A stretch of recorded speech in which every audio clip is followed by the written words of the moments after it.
I like in movies is we have our own rules. We can do whatever we want to do to be able to do something that we can't see in our normal lives. And in Sisu, I wanted to push the reality as far as I can, and maybe a little bit more. These days you can do everything with the visual effects, but making something like that look convincing and it's there with the shots around it, that's a big challenge.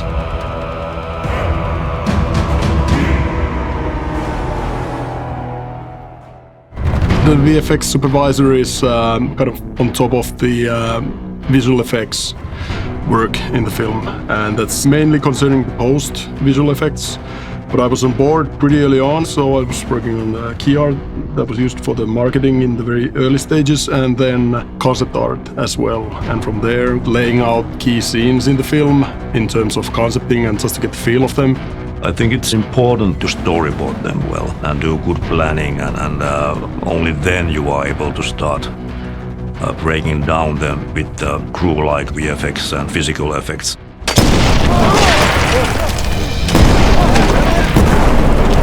We decided to use practical effects as much as possible because usually they look better when you have all real bullet hits and explosions when you are shooting the film. We used quite a lot of practical effects. I basically wanted to have them as much as possible, but also we were in a tight schedule, so when you have to do something again or you don't have bullet hits, you have to do it in VFX in the end, quite a lot of it. Because it was so windy where we shot, everything was hard to do on the set. Even to have some smoke in a shot, it's pretty hard. And all the explosions, basically, that was a challenge too, because when you have an explosion, it basically vanishes because the wind is so hard. There's some scenes where we had a lot of SFX. Pyrotechnics, and for a small budget movie with a small SFX team to do that, I mean, it's basically one take. So it was not the end of the world if something didn't work 100%, but as long as it was like up to 75, we were happy because we knew that VFX would take over it at some point also. Fire!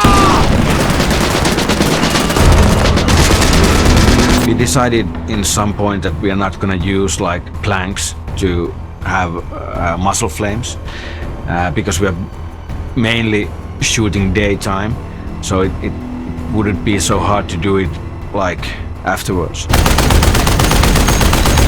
With pyrotechnics and beefing up gunfire and muzzle flashes and everything, because they might be shooting blanks or shooting nothing, really, you need to go back in there in post and help them along. That's when visual effects can help a lot.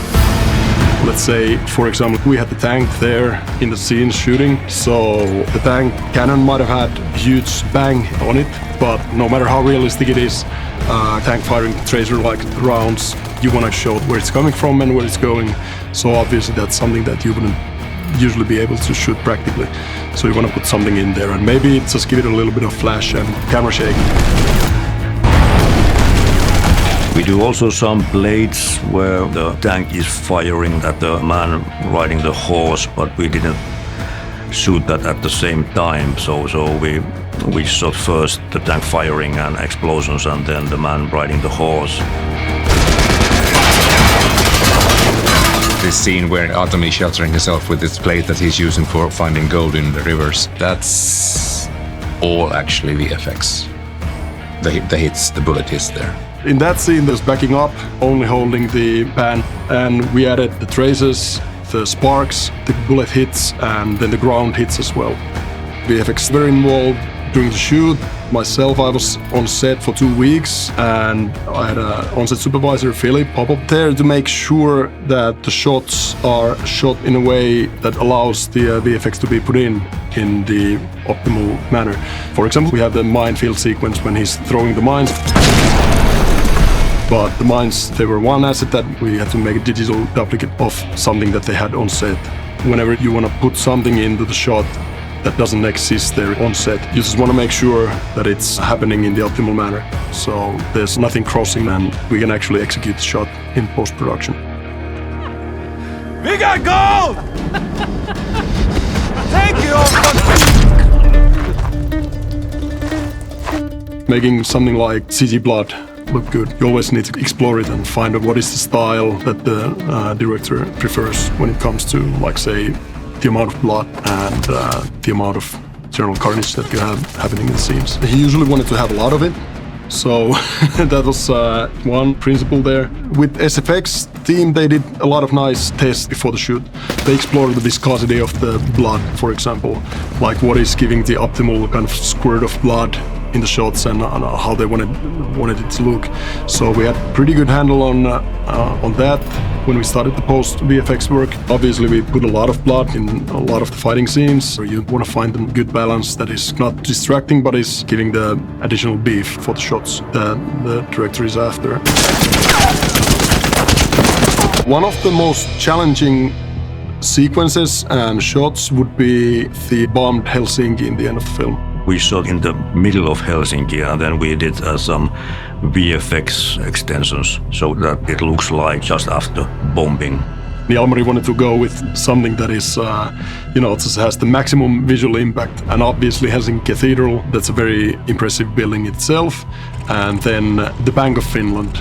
Of course, obviously it's modern Helsinki in the plate, so you want to erase anything that wouldn't be there in the 1940s. Buildings, aerials, satellite dishes, aircon units, and of course then there's the damage on the buildings. So for example, the Helsinki Cathedral, we needed to chop out a piece of the dome structure. So looking up some original architectural drawings of it, found out there's some wooden structures and pretty complicated ones, so we wanted to replicate those to make it look convincing.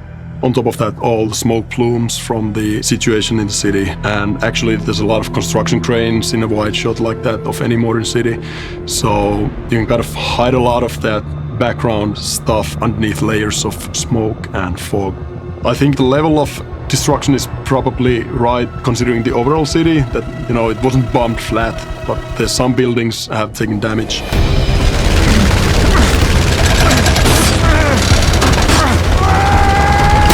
Shooting the plane sequence, even though we were in the studio, it was really hard. That was the most difficult scene to make because we had shots inside and outside the plane. The airplane sequence, obviously that's not the cheapest sequence you might have in a film, so you need to plan it out really well. Laying out the scene started in storyboarding stage, so we wanted to find kind of what is the optimal amount of shots that you need to tell the story. And Jalmari, of course, he had a pretty good idea of what shots he wants, and then just cutting that storyboard into kind of a stop-o-matic, just to see whether it's cutting together nicely. And from there on, it goes to really simple 3D setups to just plot out the camera placement and camera motions. What was an absolutely fantastic thing is they had on set, they had the actual hull of that airplane. That was kind of the wreckage of a similar kind of airplane. We brought it to our studio and it was rigged hanging from the ceiling, and then we had a green screen around the plane. That was very difficult rigging, and it was a little bit dangerous also. That was really technical stuff. All the rigging and stuff, how to rig Aatami to the belly of the plane, how we can move him. When the photography was wrapped, we cleared the cables and basically replaced the plane for most part with a VFX double of that plane with wings and propellers. The plane was a big challenge. You need to make it look super cool and you need to have a great design and putting it to a place where it's supposed to be flying. In Sisu, I would say that the full CG shot of Bruno falling, that was probably one of the most challenging, because there's not a lot of ways you can shoot something like that, and with big camera motions and someone falling hundreds of meters, we took photos of him so that we can make a digital duplicate version of him for the shot when he's falling from the plane. So that was a full CG shot. Designing the shot in a way it fits into the cut, invisible in that sense. I think that makes a successful VFX shot for me.